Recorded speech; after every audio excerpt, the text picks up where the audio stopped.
Hi, this is Tim of the 1916 Company. Welcome and thanks for logging on. If you love this watch, reach out to us, Team Mosso at the1916company.com for purchase pricing and availability questions concerning this watch.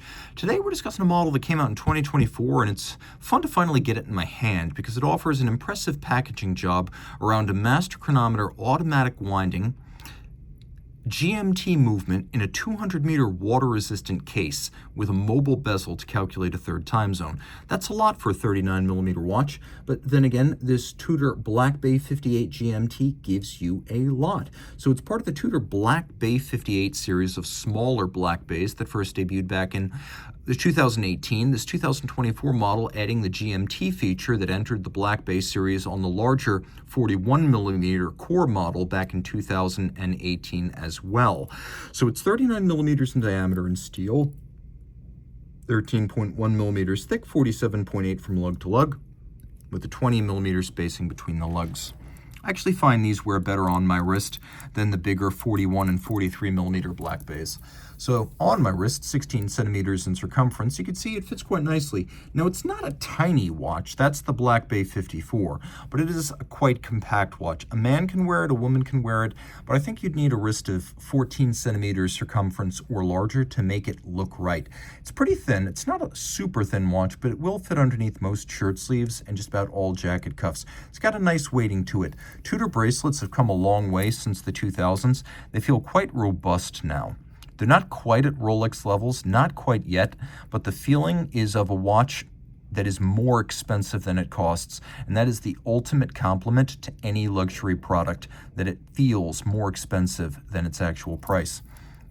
You can see we have this sort of simulated rivet bracelet, a nod to the era when Rolex and Tudor shared cases and bracelets from the same manufacturer. You can see that though it looks like it's riveted together, it definitely does have removable links fixed by screws. So if you've got your jeweler's screwdriver, you can fine-tune the fit right there. We've got a clasp with a very robust single swing arm of thick gauge steel, and then you can see we've got these ceramic spring-loaded pin snaps on both sides of the clasp, so you can see them inboard as well. The idea is that you've got this clamshell outboard that locks it shut, and then you've got this interlock at center, and no matter how many times you open or close, the steel cannot wear down the ceramic. So this will always be a very snappy thing to open shut, and there will always be a crisp snap shut for the clamshell lock.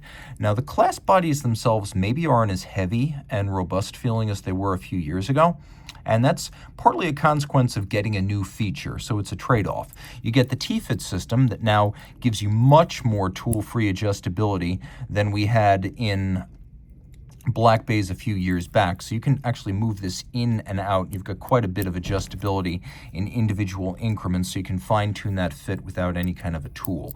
So that is the T-Fit clasp system.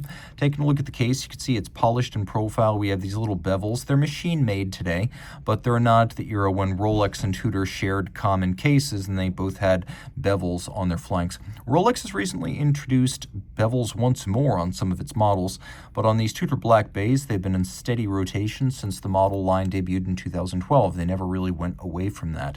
We have a screw-down crown, 200-meter water resistance. We have the older Tudor Rose logo on the crown and the newer post-1968 Tudor Shield logo on the dial. We have this lovely anodized aluminum insert. Now, Tudor was ahead of the industry in realizing that although anodized inserts are more scratch-resistant than ceramic, they also look a lot better, and especially if you're going for a heritage look, you want an anodized aluminum look because it has that little bit of metallic shine to it.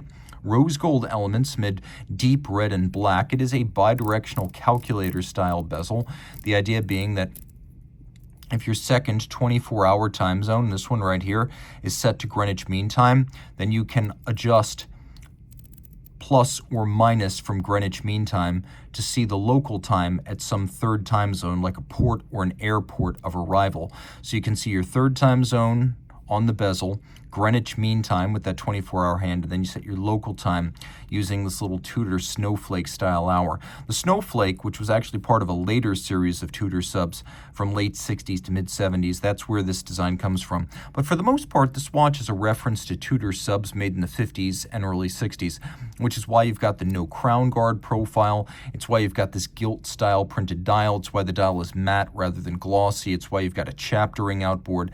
And if you look carefully, you can see that there's sort of a Fotina applied, and it's also applied consistently as the date wheel is the same color as the loom, so that's good attention to detail. I don't necessarily love Fotina. I find it a little bit cloying, but I think that when it's used as an attractive complementary color, purely as a styling element, not a nostalgic one, that it can work well, and that's the case here. So 2 independent time zones. You can see I can hack the seconds and move everything in sync. The local hour hand moves at twice the speed of the 24-hour hand. That should be self-evident, but I thought I'd mention it. And then if I'm traveling, notice now the watch is running again, I can move the local hour back and forth in 1 hour steps as I travel time zones, and I can even move the date forward or backwards as I travel across the international date line. So inside the case we have a Tudor manufacturer movement. This is the 5450-U. It is now a master chronometer. So yes, it meets all the COSC standards, but as a fully cased up watch, it's now tested for chronometry, winding efficiency, power reserve, water resistance, overall durability, and anti-magnetism. So if Omega is over 15,000 Gauss, so is this, because they both go through the same METAS test. METAS, a abbreviation for the Swiss Federal Institute of Metrology, that was behind this new full assembled watch chronometer standard. 4 Hz beat rate, automatic winding, 65-hour power reserve, does have the dual time, the hack seconds, it's got a full balance bridge and a free sprung balance for shock resistance. It's got a rotor that spins on ball bearings with ceramic bearings for efficiency. It has a silicone hairspring that is sort of I would say more prolific on Tudors, even though Rolex has access to the same technology. Rolex has been a little bit more loath to use it than Tudor, which was way out in front in deploying this technology inside the Rolex Tudor universe. So if you love this watch, reach out to Team Mosso at the 1916company.com for purchase and pricing details. And in case you want to see what the loom looks like right here, all 4 hands are luminescent.